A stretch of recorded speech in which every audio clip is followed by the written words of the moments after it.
Norma baharu solat berjemaah. Hari Jumaat. Jam menunjukkan pukul 12.30 tengah hari. Setelah sekian lama tidak dapat menunaikan solat Jumaat disebabkan arahan kerajaan berkaitan penularan wabak COVID-19. Hari ini, Ayub berpeluang untuk kembali berjemaah di masjid. Ayub juga merupakan AJK masjid. Ayub sedang bersiap-siap untuk pergi ke masjid. Rosnah, isteri Ayub, turut membantu menguruskan suaminya. Ayub mengambil langkah awal dengan berwuduk dari rumah mengikut garis panduan solat Jumaat. Ayub terus memakai pelitup muka dan membawa hand sanitizer bersamanya. Ups, nasib baik Ayub teringat. Sekarang, semua jemaah perlu membawa sejadah mereka sendiri ke masjid. Ayub memberitahu, Tok Ayah tidak boleh menyertai solat Jumaat kerana mengikut garis panduan yang dikeluarkan oleh Majlis Agama Islam, iaitu jemaah yang mengidap penyakit kronik, warga emas seperti Tok Ayah, tidak dibenarkan hadir berjemaah. Pada masa yang sama, Arif, anak Ayub muncul dari pintu untuk mengikut bersama Ayub ke masjid.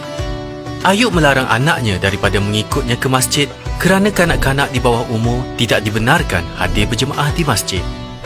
Sewaktu sampai di masjid, Ayub melalui pintu utama masjid. Ayub terus ke kaunter di pintu bagi memeriksa suhu badan, sanitasi tangan serta rekod kehadiran jemaah. Penjarakan sosial perlu diamalkan di dalam dan di luar masjid. Walaupun Ayub merupakan AJK masjid, Ayub juga perlu menunjukkan kad pengenalan kepada petugas sebelum masuk ke dalam masjid. Petugas masjid telah menyelaras kedudukan makmum di dalam saf dengan jarak 1 meter antara satu sama lain. Mereka semua dimestikan memakai pelitup muka. Ayub memerhatikan masjid hanya menggunakan kipas angin dan semua tingkap dibuka bagi tujuan pengudaraan. Petugas masjid memaklumkan kepada Ayub hanya solat sunat tahiyatul masjid sahaja dibenarkan, manakala solat sunat yang lain tidak dibenarkan.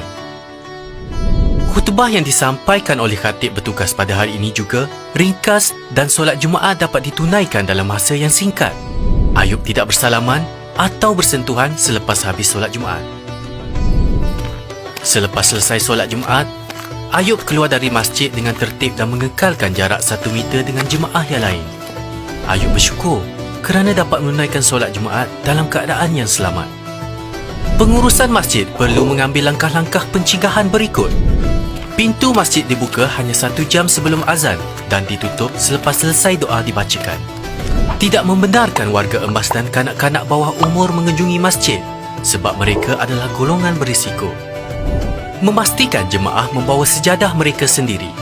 Menyediakan hand sanitizer di pintu masuk masjid. Melakukan pemantauan suhu badan dan merekod nama jemaah yang hadir. Mengekalkan penjarakan sosial 1 meter. Tidak bersalaman atau bersentuhan. Menghadkan penggunaan tandas mengikut bilangan bilik tandas pada satu-satu masa.